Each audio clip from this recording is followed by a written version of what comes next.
Să fac cozonac. M-am pus și am frământat, m-am pus și am făcut și a ieșit.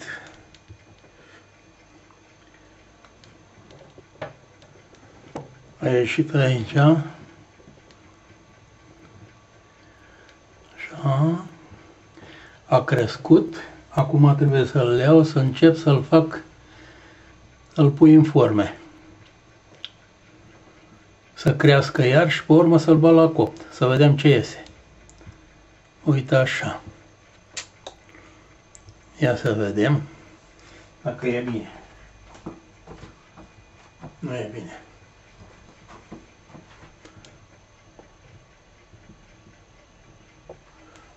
Ia.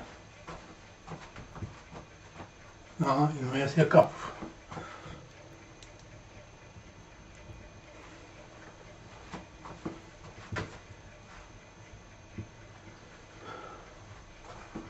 Da, să vedem asta, să vedem.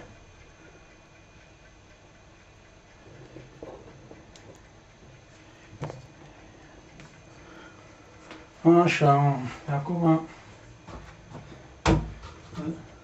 băgăm cu ulei aici.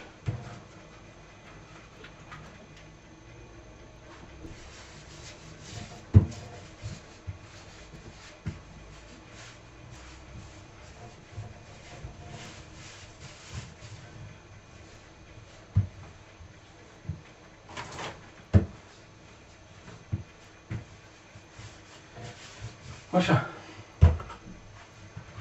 Și acum să luăm coca.